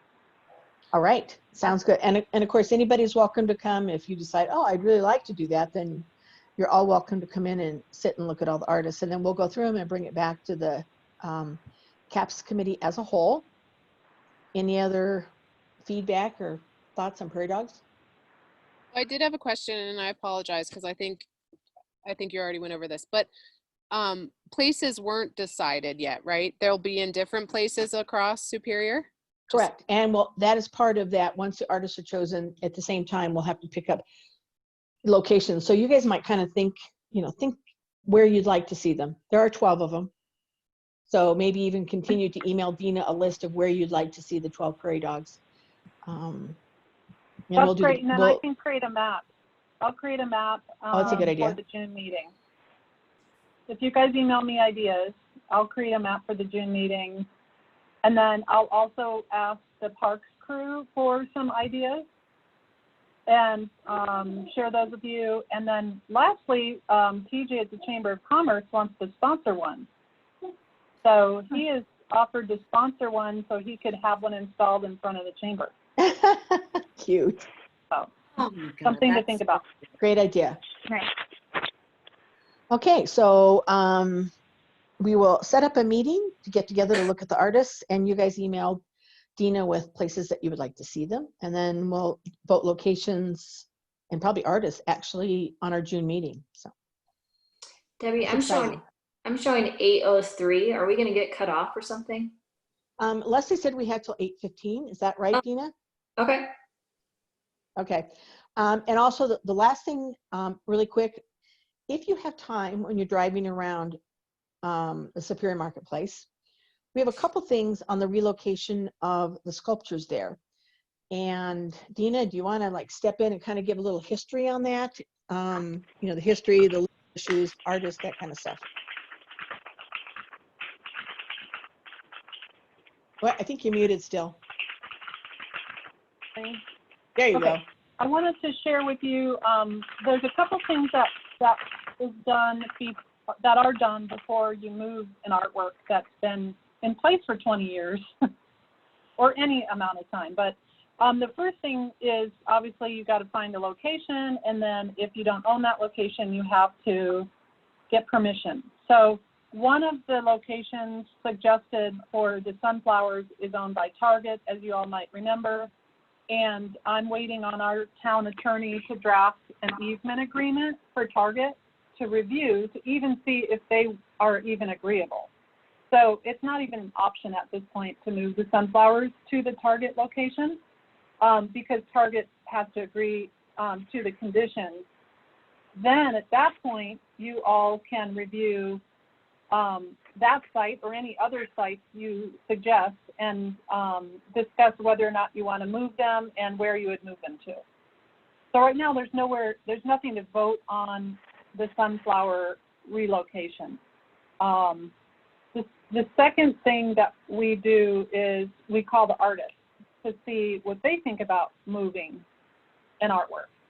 So I talked with Chris Weed, and he explained to me that when the art location was selected 20 years ago, it was very fast. It wasn't very thoughtful. The marketplace owner at the time, I don't know if it's the same ownership, but at the time, maybe it was the developer, they had to place it fast. So they just picked what they could find. And that was the best spot at the moment. So they weren't designed to be there. And as a matter of fact, he said those sunflowers are designed to be up at ground level so people can walk around them and enjoy them like you're a small ant looking up at flowers. So those are the couple things that we look at when we decide if we're going to move something and where, is to really make sure that whatever the artist intended is fulfilled. So currently, as far as Chris is concerned, he'd rather have them moved so people can enjoy them. But of course, it's not up to him. He just wants to give you his blessing if you guys decide to do that. So that's just the two things that I have to report, and that, whatever things you guys need to talk about or have more questions. I do have a quick question. To have them refurbished or cleaned, do they have to be removed anyway? So when that's done, do they take them up, and when do we have that slated to be done? Yeah, so Chris is going to give us an estimate for the removal and refinishing. They do have to be removed. So that's partly why the idea even came up to move them, is because they have to be removed anyway. And if there's a better spot for them, then maybe we should put them back in a new place. So that's how that idea even came about. So once we figure out where, if they're going to be moved, Chris will give us an estimate, because he can't give us an estimate for reinstalling them in a new location until we know where that new location is. So I'm just going to jump in and give my 2 cents, because unfortunately I have to leave the meeting, so I won't be part of the discussion. So I've been really paying attention to the sunflowers as I've been driving by. And my point is, I have to pay attention to look for the sunflowers. So personally, I would love to walk under them and see them in a different place. I mean, I've been looking from 36 to try to find them, but I really have to concentrate to look. So I think they're really cool. And I think I'd like to see them moved to a place, maybe even along Coal Creek or something, where people can really enjoy it, and it looks like they're growing organically, and where people can enjoy it, actually be present with it. So that would be my vote. I'm sorry, I have to go. Great meeting. I love everything. And I'll talk to you guys soon. Dana, do the flowers have to stay at Market Square, whatever the shopping center is? They do have to stay within that shopping center. Okay. Let me just, I think I have a bias because we do business in Superior Marketplace, and I actually have a view of them right now that I would lose if they were moved. And I do like them. So just for the sake of discussion, some cons that I notice them when I go around that corner. I think they do have nice visibility because the road that they're on is actually a busy road that a lot of people go by. I understand that point that it's a totally different experience to walk down under them, because I tried doing that the other day And it is a completely different experience to see them from that angle. So I can see that would really change how you interact with it. I think that where it is visible, people, you know, you notice it. I would miss it. I think that when we did all the engagement with the community, people did say they want to have art in commercial areas to brighten up the commercial areas. I think it would be uglier right there without it. I'd like to see something there to brighten it up and to break up that space. I don't love all the pink rock that's there. So I just like that they're kind of in an unexpected location and that there's kind of like a little Easter egg right there. So anyways, I think, I don't know, there's not a park going through there. There's not a big green space. I don't know where else we could put them. There is that new path too that they connected to Coal Creek and under 36, where if you put them up near that path, even you could even see them from 36. Do you know where I'm talking about? That path that connects you to the You mean the bike path?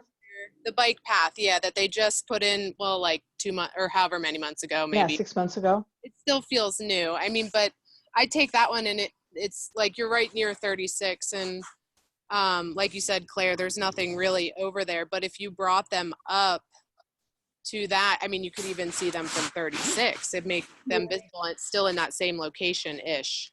Closer to the bus stop, maybe? Well, the path goes all the way up to 76, but yeah, it's between the bus stop and the 70 and 76. So it goes along Marshall. Oh. Yeah. Actually, along 36. Along 36 and Next to Costco almost. Yes. It runs parallel to Marshall. Yeah. The Right. path. So Okay. if you, for efficiency's sake, when you're over at Superior Marketplace, if you can look around, the sunflowers, when they were cleaned and removed, were slated to go over on the Target land. There's a hill by Target next to Sycamore and Founders Park. Now, and again, we as a whole committee can vote on where we would like them to be. There was no actual vote on where the sunflowers would go. So why don't you drive around and see what you like over there, or maybe a couple suggestions. The coal carts, by the way, are scheduled to go somewhere, I think, over by Panera Bread. They're going to be moved because no one knows where the coal carts are. So drive around, see what you think, and maybe email your ideas over to Dina on other places that you might think, or you might like the field by Target, whatever it is, and then we'll just vote on it in June. All right. Any other important discussion items that you would like to have? We have the look ahead for the June meeting, but any other specific things that we need to have a brief awareness of before we adjourn?